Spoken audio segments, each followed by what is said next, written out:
नमस्कार, प्रभा साक्षी देख रहे हैं आप। आपके साथ मैं हूं अंकित सिंह। वक्त संसद डायरी का है। संसद में मणिपुर को लेकर सियासी संग्राम कम होने का नाम नहीं ले रहा है। संसद के मानसून सत्र के आज 7वें दिन भी दोनों सदनों की कार्यवाही जबरदस्त तरीके से बाधित हुई।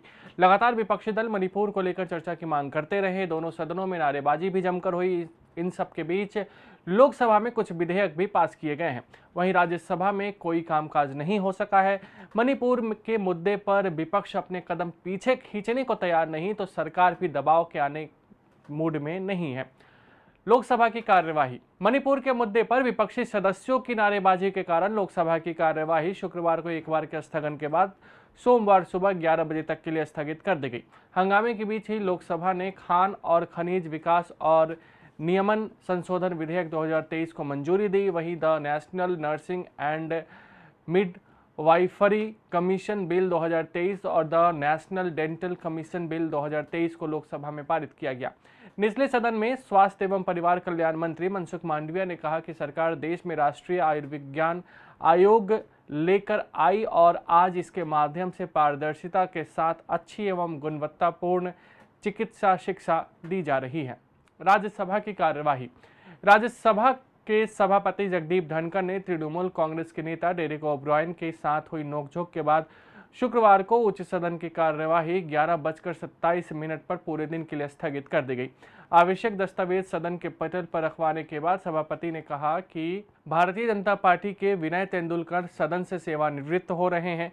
इसके बाद सभापति ने कहा कि उन्हें मणिपुर की स्थिति पर नियम 267 के तहत चर्चा कराने की मांग को लेकर 47 नोटिस मिले हैं। धनखड़ और डेरेक ओब्रायन में नोकझोंक। सभापति ने कहा कि पिछला सत्र हो या उसके पहले का सत्र, हर दिन नियम 267 के तहत सारे नोटिस दिए जाते हैं। उन्होंने कहा कि मैं यदि परंपरा को देखूं तो पिछले 23 सालों में कितने ऐसे नोटिस स्वीकार किए गए हैं, इससे सदन पूरी तरह से परिचित है। इसके परिणामों के बारे में सोचिए। पूरा देश प्रश्नकाल की तरफ देखता है। प्रश्नकाल संसदीय कार्य का दिल है।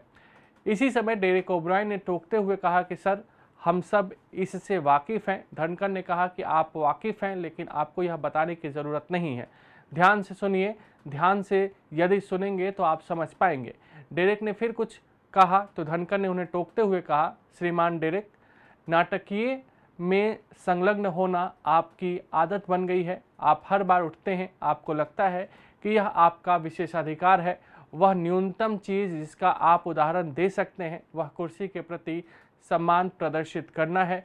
अगर मैं कुछ कह रहा हूं तो आप खड़े हो और नाटक रचें, इसके लिए क्षमा करें।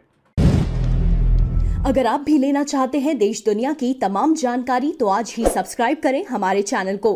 साथ ही नीचे दिए बेल आइकन को जरूर दबाएं ताकि हर अपडेट आप तक पहुंच सके।